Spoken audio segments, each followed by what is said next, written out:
वो पीड़ा नहीं पहुंचा रहे, सरकार को बता नहीं रहे हैं। क्योंकि हम अभी माननीय मुख्य स्वास्थ्य मंत्री जयप्रताप जी से मिले थे तो उन्होंने बताया था स्थानांतरण नीति आप पे लागू नहीं है, जबकि 2017 में लागू करवा के संगठन ने 10,000 ट्रांसफर करवाए हैं और बधाई उन्हें अपडेट दिया गया है कि लागू ही नहीं है हम पर। तो उन्हें भ्रमित कर रहे हैं माननीय मुख्यमंत्री जी को, माननीय स्वास्थ्य मंत्री जी को भ्रमित कर रहे हैं अधिकारी।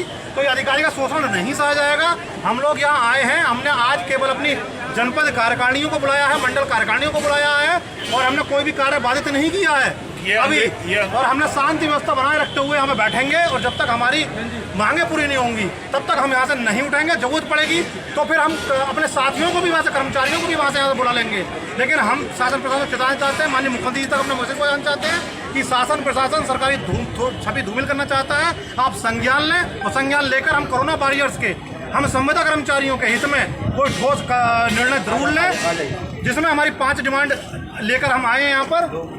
एक डिमांड हमारी सबसे पहली स्थानांतरण पॉलिसी है, वेतन विसंगति है, आउटसोर्स है और पेट से मुक्ति है और 25% जो है वो इंसेंटिव जो आया है वो सभी एनएचएम कर्मचारियों को मिलने का है। आप सबके संज्ञान में है कि हमारी बहनें जो हैं 500-500 हज़ार किलोमीटर पर रहकर काम कर रही हैं और उनका स्थानांतरण प्रक्रिया रोक दी गई है परमानेंट के साथ में, लेकिन आज भी नहीं खोली गई है। उन बहनों का देखिए जरा 10-12 हज़ार में नौकरी कर रही हैं और 5-5-6 हज़ार रेंट दे रहे हैं। हमारे लिए एचआरए भी लागू नहीं है, हमें सरकारी आवास भी नहीं मिल सकता, हम प्राइवेट आवास पे रहने पर मजबूर है हमारी बहनें आज की डेट में। और वो स्थानांतरण चाहती हैं कि स्थानांतरण नहीं हो रहा है, वो जॉब छोड़ने की कगार पे है या फिर क्या करें, परिवार बिखरने की कगार पे है उनके। इसलिए स्थानांतरण पॉलिसी जहां बंद की गई परमानेंट के साथ में, आज हमारी स्थानांतरण तत्काल खोली जाए ताकि हमारी बहनें अपने घर पे सही मानसिकता के साथ कार्य कर सकें और कुछ अपना बचा भी सकें परिवार हेतु। दूसरा हमारा वेतन विसंगति 2016 से पेंडिंग है। 2016 से बजट लगातार आ रहा है लेकिन बजट वापस कर दे रहे हैं। इन अधिकारियों की मंशा क्या है, इनके जेब से क्या जाता है? हमारे राज्य सरकार का कोई बजट नहीं लगना, केंद्र सरकार से आ रहा है, वो बजट हमें दे दें, हमारी सम्मानजनक सैलरी हो जाएगी। नहीं दिया जा रहा, शोषित कर्मचारी बनाकर रख दिया है, हमें वापस भेज दिया जा रहा है, तो हम पे लागू किया जाए। तीसरा पेट जो है एक अर्हता रखी गई है सर, जो फ्रेश बनने के लिए होनी चाहिए। हम 10-15 साल से काम कर रहे हैं, हम अपनी योग्यता क्यों दिखाएंगे? भाई हम योग्य नहीं है तो हमें जॉब पे क्यों रखा गया है? अगर जॉब पे हमें रखा गया है, जॉब पे अगर हमें रखा गया है, समझ लीजिए हम योग्य हैं, और योग्य नहीं है तो हमें जॉब से भी हटाया जाए, और योग्य है तो हमें पैड का कोई हमारे लिए मतलब नहीं बनता। तो संविदा कर्मचारियों को पैड की बाध्यता से खत्म मुक्त किया जाए।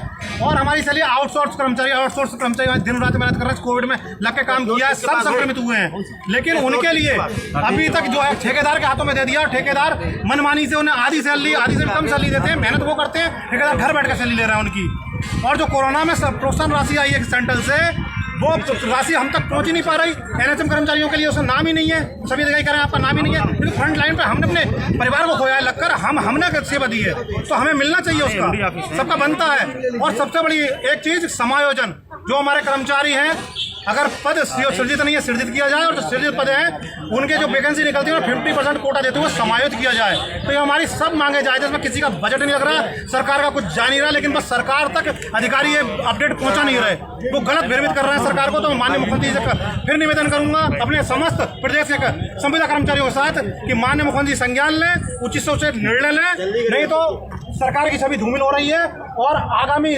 भविष्य में हम लोगों को फिर मजबूर होना पड़ेगा, बाध्य होना पड़ेगा।